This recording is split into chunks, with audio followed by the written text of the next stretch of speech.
प्रतिष्ठा करने कराने की जरूरत, नर्मदेश्वर और शालिग्राम जी की प्रतिष्ठा की जरूरत नहीं होती। के शरीर में पथरी हो जाती है। आप पत्थर तो खाते नहीं, तो ये पेट में पथरी कहां से आ गई? आपने पत्थर तो खाया नहीं, तो पथरी कहां से आ गई?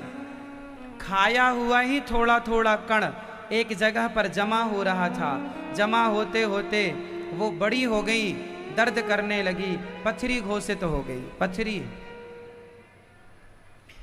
हमारी दाल रोटी चावल से ही पत्थर निकल रहे हैं, जमा हो गया, एक एक कण पथरी हो गई, है ना। सोचो कि खाने पीने से पथरी हो रही है, तो जीवन में जो पाप कर रहे हैं उनकी तो चट्टान बनेगी। थोड़े थोड़े पाप इकट्ठे होते होते होते होते पथरी तो फिर भी निकल जाती है। संभावना है, ट्रीटमेंट आप कर लें तो निकल जाए, वरना दर्द देती रहेगी। उसी तरह ये पाप का आप जल्दी से जल्दी सत्संग के द्वारा अपना ट्रीटमेंट कर लो तो पाप भी निकल जाएंगे, वरना ये पापों की चट्टान लिए मरोगे तो इस चट्टान से इतना भर भर के। अरे होमवर्क आप भी तो कराओ, आप क्या कराएंगे? आप केवल होमवर्क देंगे, मैं दे देता हूं होमवर्क करते रहो, ये बात नहीं होती कि आप होमवर्क दे दें, थोड़ा आप भी तो कराओ। जिसके पास पैसा है तो कोचिंग लगवाता है, नहीं है तो कहां से लगवाएगा कोचिंग? स्कूल की फीस भी भरे, कोचिंग भी दे। आजकल तो माँ बाप मरे जा रहे हैं बच्चों को पढ़ा पढ़ा के।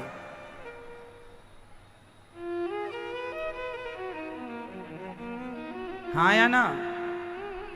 इसलिए स्कूल की ही ये जिम्मेदारी है कि वो बच्चों को पढ़ाएं, होमवर्क उतना दें, इतना अच्छा पढ़ा दो ना कि होमवर्क कराने के लिए कोचिंग ना लगानी पड़े, बच्चे समझ जाएंगे, अपने आप कर लेंगे।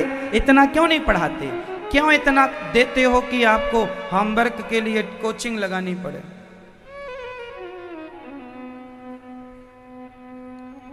आप क्यों नहीं पढ़ाते अच्छे से?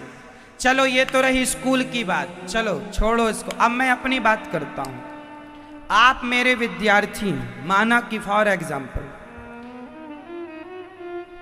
यदि स्कूल का बच्चा फेल होता है तो स्कूल वाले माँ बाप की गलती बताते हैं, माँ बाप ने ध्यान नहीं दिया इसलिए बच्चे फेल हो गए, अपना पल्ला झाड़ लेते हैं। नहीं जी, हमारी स्कूल की कोई गलती नहीं, माँ बाप की गलती, तुम्हारे सिस्टम ठीक नहीं है घर के।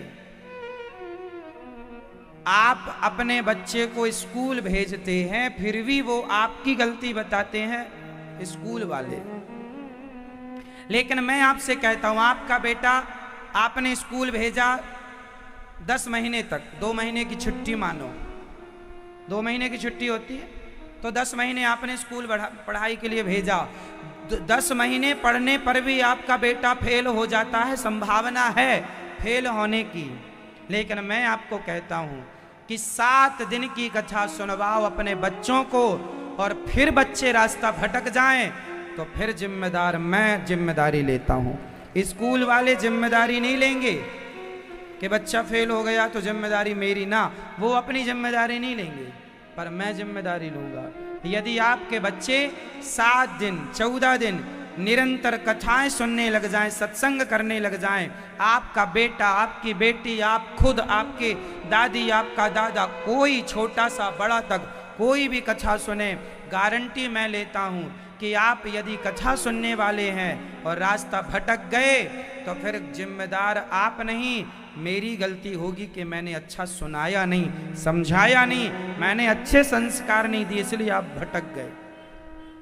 मैं जिम्मेदारी लेने को तैयार हूं। इसलिए कहता हूं कि कथाएं सुनवाओ, बच्चों को कथाओं से जोड़ो, संस्कार आएंगे।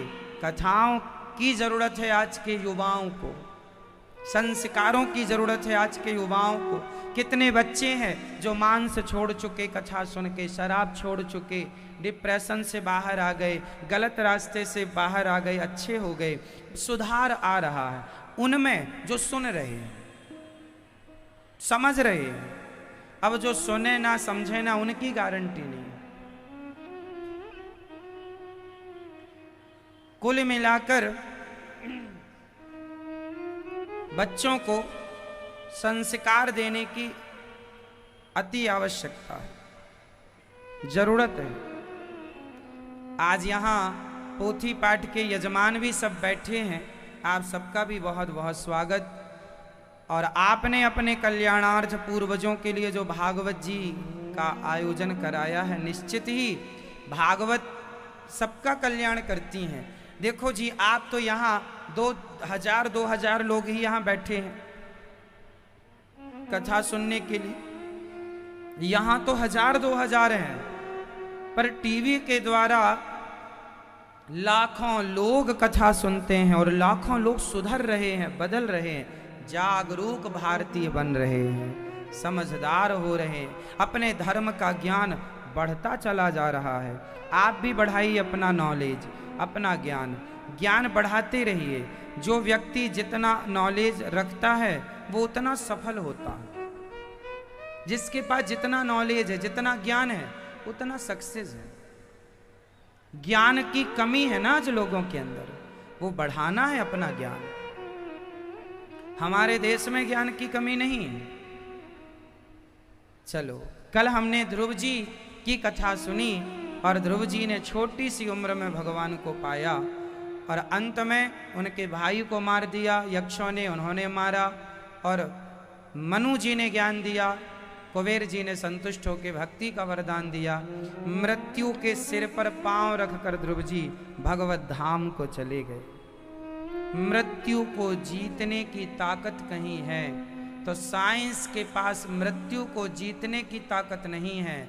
हमारे सदग्रंथों में मृत्यु को भी, भक्ति में इतनी ताकत है कि मृत्यु को भी जीता जा सकता है। जीत गए ना ध्रुव जी, शरीर के साथ भगवत धाम गए, विमान पर चढ़ के मृत्यु के सिर पर पांव रखकर। ऐसे ध्रुव जी महाराज का कल्याण हुआ है, सदगति हुई।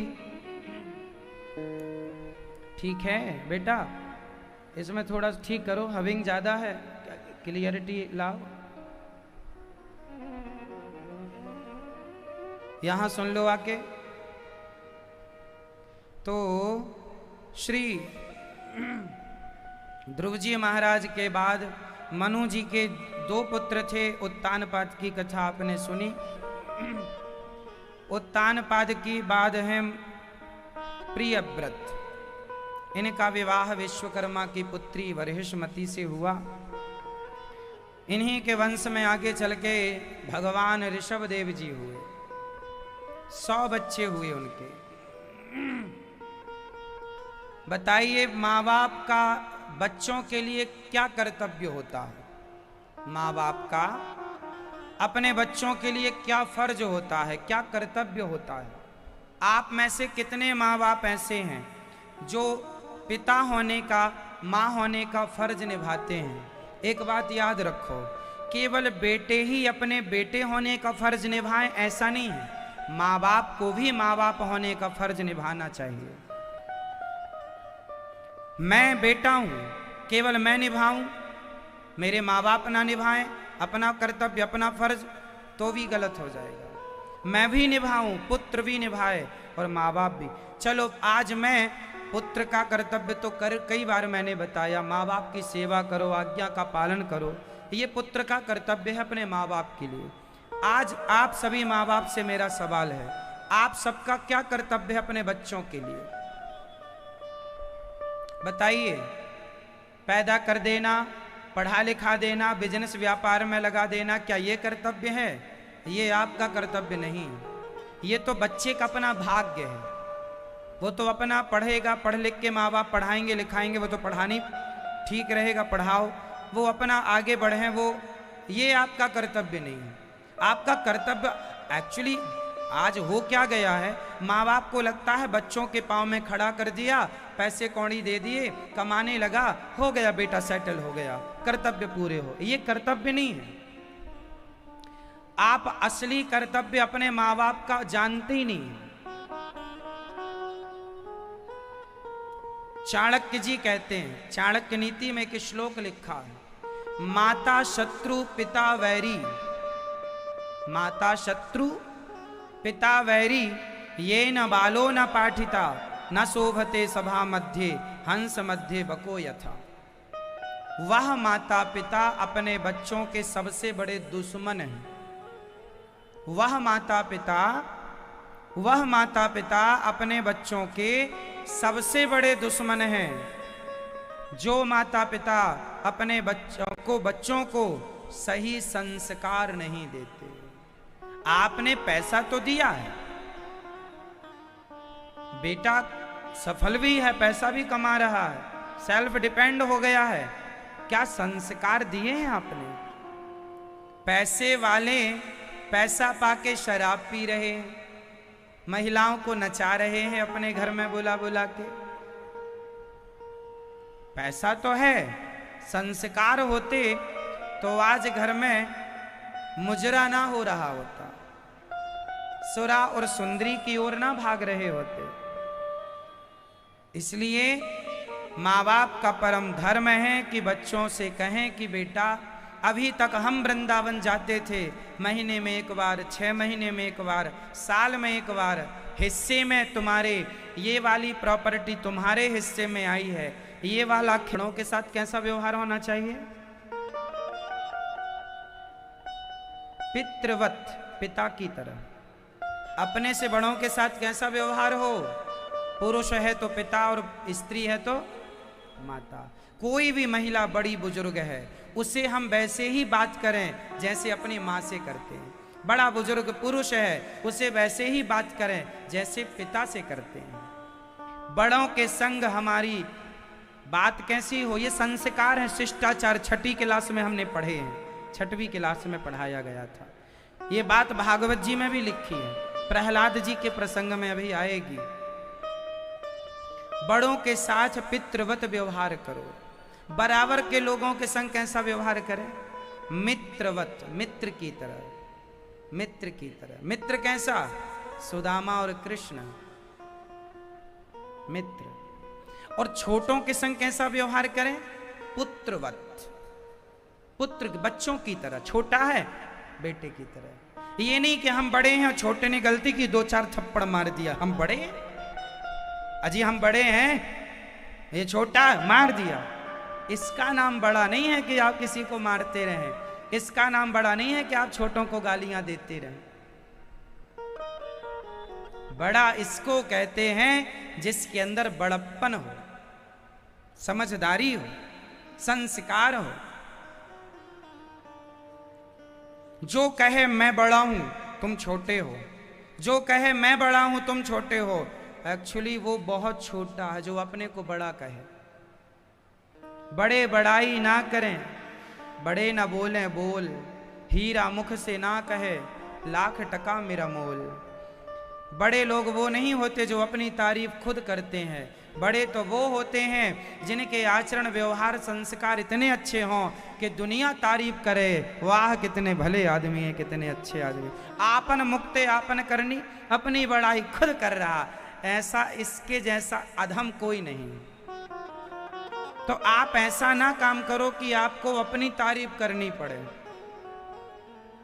सूर्य को अपना परिचय देना नहीं पड़ता कि मैं आ गया, आती लोगों को पता चल जाता है सूर्य भगवान आ गए। वो किसी के परिचय का मोहताज। आपके संस्कार, आपके गुण, आपके कर्म इतने अच्छे हों कि आपको अपने परिचय के लिए, आपको अपना परिचय देने के लिए मुंह ना ताकना पड़े। आप किसी के परिचय के मोहताज ना हो, आप अपने परिचय के मोहताज ना हो। आपका परिचय आपके कर्म देंगे, आपके संस्कार देंगे।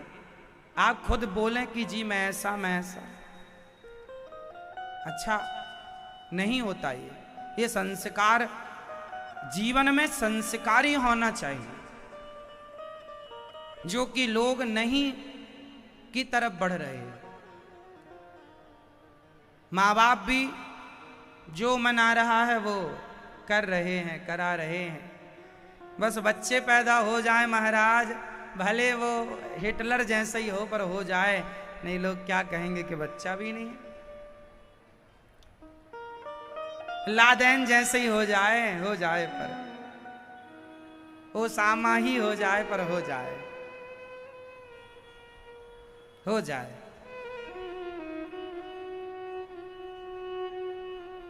बच्चे हो जाएं पर्याप्त नहीं है, बच्चे हो जाएं उन्हें संस्कारी बनाओ। हिटलर ने जितने पाप किए हैं, इस धरती का सबसे क्रूर इंसान हिटलर है।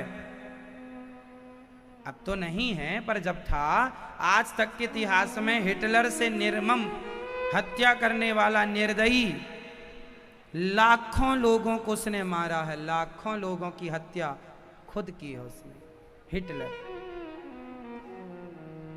उसके जैसा निर्दयी आज तक नहीं कोई हुआ। तो उसने पाप किया तो क्या उसके माँ बाप को बड़ा पुण्य मिला होगा क्या? तेरा बेटा बड़ा लोगों को मार रहा है, उसके माँ बाप को भी उसके कर्म दंड मिलेंगे।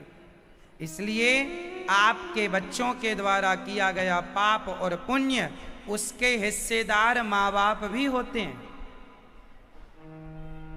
कोशिश कीजिए, गलत करेगा आपका बेटा तो भगवान यही पूछेंगे क्यों नहीं संस्कार दिया, क्यों गलत कर रहा है तुम्हारा बेटा।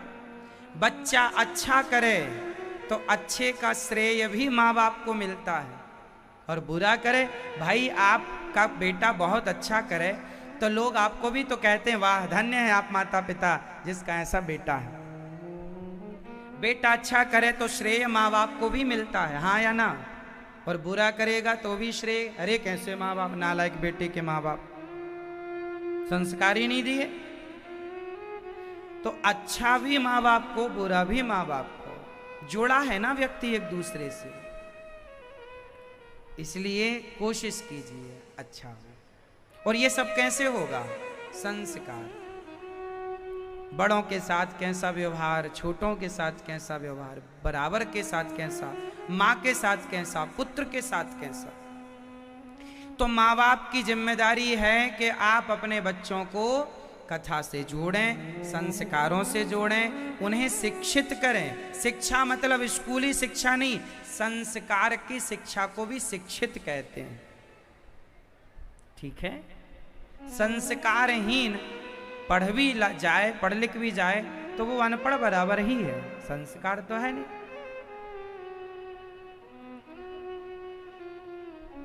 तो ऋषभदेव जी ने अपने बच्चों को खूब ज्ञान दिया। क्या ज्ञान दिया? कि ये मनुष्य का शरीर क्यों मिला है। हमें भगवान ने मनुष्य का शरीर दिया है, बड़े भाग्य से दिया है। भगवान का भजन करने के लिए दिया है, अच्छे काम करो। ये हाथ भगवान ने क्यों दिए हैं हमें? बोलो। ये हमारी उंगलियां जो हैं, ये 4 उंगलियां, ये अंगूठा मिला 5, यहां भी 4 अंगूठा मिला 5, 5 10। ये जो हमारी उंगलियां हैं और ये पंजा है, ये हाथ है, ये बताओ पूरा ये क्यों इतना बढ़िया हाथ दिया भगवान ने आपको? कितना सुंदर, काहे के लिए दिया? क्यों? इसलिए दिया है कि इन हाथों से आप अपनी माँ के पांव दबाया करो, पिताजी के पांव दबाया करो, भगवान की आरती उतारा करो इन हाथों से, भगवान जी को भोग लगाया करो। हमें भगवान ने समय भी दिया, शरीर भी दिया, इतना सुंदर, लेकिन आज ये हाथ केवल लूटने के लिए बढ़ रहे हैं। तुम्हारा पैसा कैसे आ जाए, कैसे हम लूट लें सामने वालों को।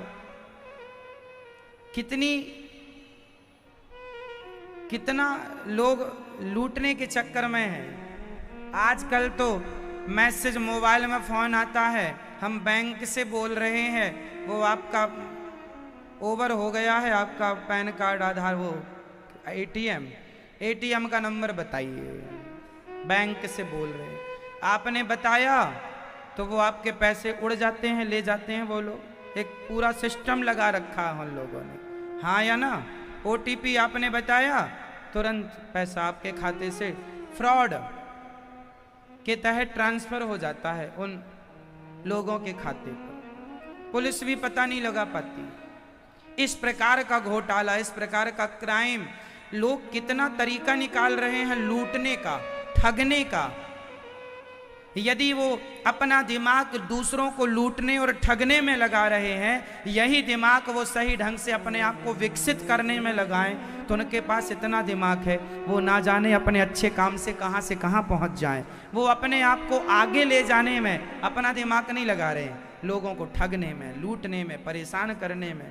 पाई पाई जो जोड़ के आदमी रखता है बैंक में, उसको लूट लेते हैं, उसमें अपना दिमाग चला रहे। कुल मिला के आजकल का आदमी पूरा रास्ता भटक चुका है। एक ही उद्देश्य रह गया, पैसा। पैसा ही चाहिए उसे, पैसा ही, बस पैसा पैसा, सबको पैसा चाहिए। पैसे के लिए क्या क्या करता। अभी 4 दिन पहले यहाँ 6 साल का एक छोटा सा लड़का मंदिर में पैसे चुरा रहा था। पूछा गया, तेरे पापा कहाँ हैं? बोले यहीं आसपास है। क्या करते हैं तेरे पापा? कुछ नहीं। तुम यहाँ ये क्या कर रहे हो बेटा? बोले हमारे पापा बोलते हैं जाओ वहां से पैसे उठा के ले आओ। बाप खटिया तोड़ रहा है, छोटे छोटे बच्चे, 5-6 साल के बच्चों से। बच्चे हैं, कोई शक भी नहीं कर सकता। पैसे रखे हैं, उठा कर ले जाएं, कभी 100 ले जाएं, कभी 500 ले जाएं, कभी जो मिल जाए वो ले जाएं। कौन लोग हैं ये? क्या कर रहे हैं ये अपने बच्चों के साथ? कहां जाएगा ऐसे में हमारा देश? बच्चों से चोरी करवा रहे हैं, बच्चों से भीख मंगवा रहे हैं। कितने चौराहे आपके शहर में, हर चौराहों में भीख मांगने वाले बच्चों से भीख मंगवा रहे हैं, जिनकी उम्र है पढ़ने लिखने की। वो भीख मांगेंगे तो देश क्या बनेगा? पढ़ेगा इंडिया तभी तो बढ़ेगा इंडिया। भीख मांगेगा इंडिया तो कहां जाएगा इंडिया? इसलिए जरूरत है ज्ञान की, जरूरत है संस्कारों की। जागरूक बनाइए समाज को।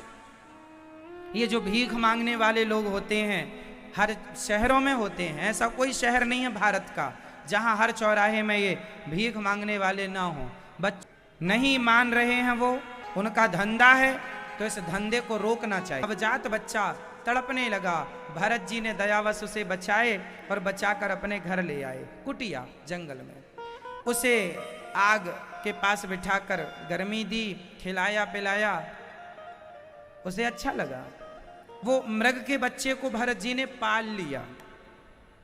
मेरा मृग, उसे खिलाएं, पुचकारें, प्यार लाड़ दुलार सब करें। जब मृत्यु का समय आया भरत जी का, तो वो अपने मृग को देखते देखते प्राण त्याग रहे हैं। मेरे मृग का क्या होगा मेरे जाने के बाद? मृग का चिंतन करते करते भरत जी के प्राण चले गए। और भरत जी जब यमराज के पास गए, यमराज जी ने कहा, आपने मरते समय मृग का चिंतन किया है, इसलिए आपको मृग बनना पड़ेगा, इसलिए आपको मृग बनना पड़ेगा। मृग की योनि आपको दी जा रही है।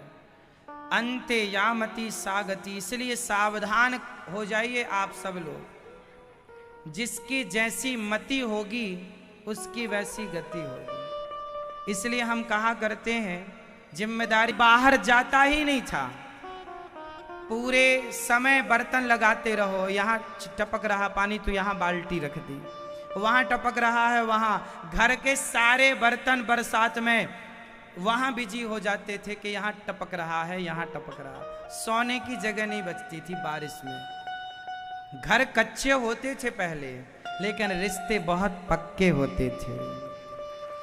आज घर पक्के हैं, रिश्तों का कोई महत्व ही नहीं। क्यों? पक्के घर में बेटा रहता है। माँ से आखिरी बार कब बात की आपने? कई महीने हो गए, पत्नी से रोज करते हैं। पत्नी ने क्या खाया? कल रबड़ी लाई थी उसके लिए। माँ ने क्या खाया? पता नहीं। माँ क्या खा रही है, कब सो रही है, कहाँ रह रही है, कैसे रह रही है, कोई परवाह नहीं। पत्नी कैसे है? परवाह। हम ये नहीं कहते पत्नी की परवाह ना करो, करना चाहिए। एक पुरुष का धर्म होता है कि वो अपनी माँ की सेवा भी करे और पति होने का फर्ज भी पूरा करे और पिता होने का कर्तव्य भी निभाए। स्त्री का एक ही धर्म होता है, पति की सेवा करना। लेकिन पुरुष के बहुत धर्म होते हैं। पुरुष का धर्म है माँ बाप की सेवा, पत्नी का ध्यान, बच्चों को संस्कार, सबको मेंटेन करना पुरुष का काम है। लेकिन आज का पुरुष पक्के घर में रहता है।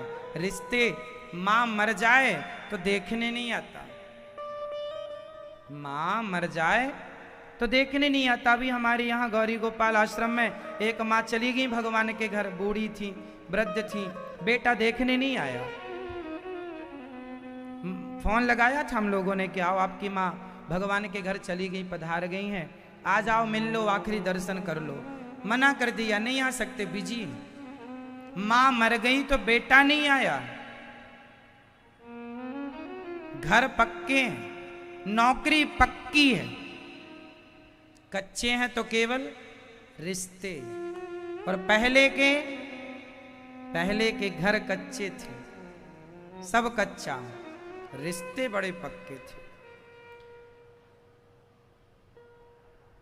विडंबना है, हम अपने संस्कार भूल गए, अपनी संस्कृति भूल गए, अपना धर्म भूल गए। आज आधुनिक दुनिया को देख के, चमक देख के दौड़ रहे हैं, भाग रहे हैं संसार के पीछे। कहां जाएंगे भागकर वो भी पता नहीं है। बस सब भाग रहे हैं, हम भी भागे। क्यों भाग रहे हैं पता नहीं। चलो चलो आगे, सब चलो। जिस तरफ सब जा रहे हैं, एक भेड़ कुएं में गिरता है, सारे भेड़ गिर जाते हैं। आदत है एक साथ चलने की। कहने का तात्पर्य यह है, आप अपना ध्यान रखो, कहीं आप संस्कारहीन तो नहीं हो गए। मरते समय भरत जी ने मृग का चिंतन किया, उनको मृग बनना पड़ा। आप भी मरते समय अपने मन को ठीक ठाक रखना, यहां वहां मन ना चला जाए, भगवान का चिंतन करना।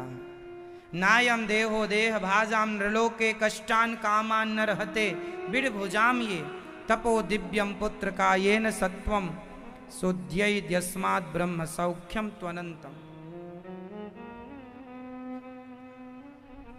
कहा है श्री सुखदेव भगवान ने कि ये मानव का तन बार बार नहीं मिलेगा। अच्छा काम कर लो, हाथ दिए हैं सेवा कर लो, आंख दिए हैं दर्शन कर लो। क्या हुआ, एक दिन भरत जी को मृग बना दिया।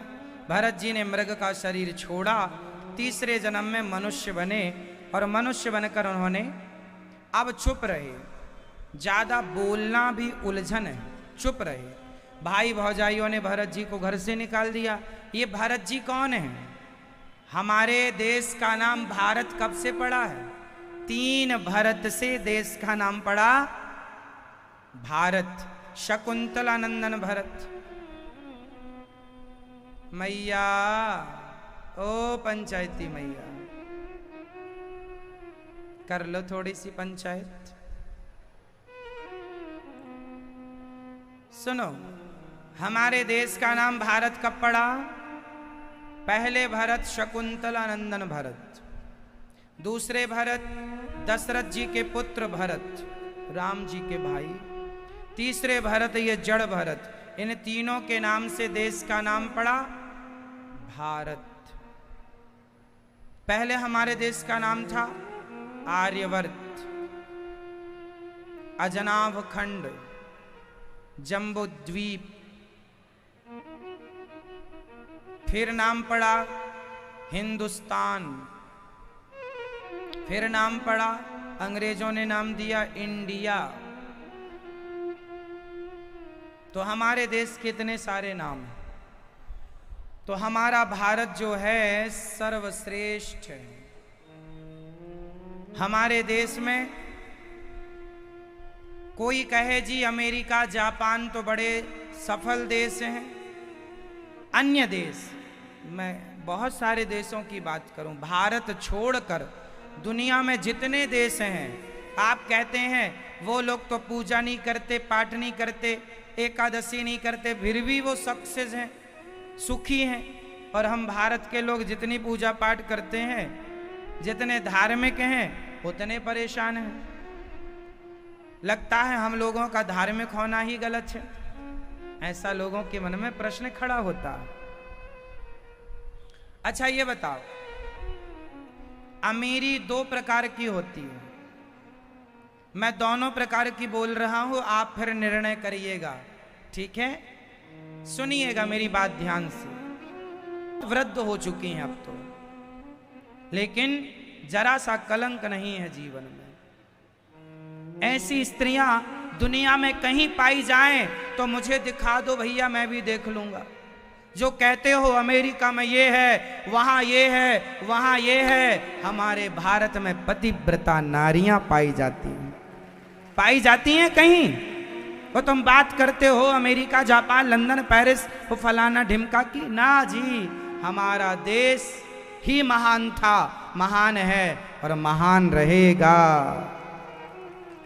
तुम पैसे वाले हो जाओ तो हो जाओ, चरित्र कहां से लाओगे? आपके नजर में भी ऐसी स्त्रियां होंगी, आपकी बुआ, मौसी, कोई भी आसपास, पड़ोसी, अड़ोसी, कोई आपने भी देखे होंगे ऐसे लोग। बोलो हाँ या ना? बोलो हाँ। हमारे देश में साधु होते हैं, साधु पूरी जिंदगी गुजार देते हैं ब्रह्मचारी रह करके। कितने संत हैं, आप कहते हैं महाराज जी बाबा लोग तो जेल में घुसे हैं। हाँ, कुछ लोग ये 5 उंगलियां एक सी नहीं है, जो गलत कर रहे थे वो जेल में है, जो सही थे वो आज भी सही है। एक के चक्कर में आप सब समाज को नहीं कह सकते। हमारे देश में आज भी हजारों संत ऐसे हैं जो ब्रह्मचारी हैं, कभी पराई नारी को सपने में स्पर्श नहीं किया। हमारे देश में शंकराचार्य हैं, हमारे देश में कितने महापुरुष, महान संत हैं, पूरी जिंदगी गुजार दी, जरा भी दाग ना लगा उनके चरित्र में।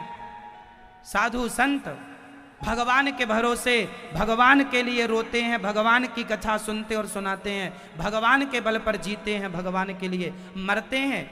ऐसे साधु संत पूरी दुनिया घूम लो जी, बिना महिला के भला कोई पुरुष रह जाए दुनिया में, केवल भारत है जहां हमारे यहां ब्रह्मचारी होते हैं, संत होते हैं, दुनिया में नहीं होता। इसलिए भारत श्रेष्ठ, चरित्र यहां का स्ट्रांग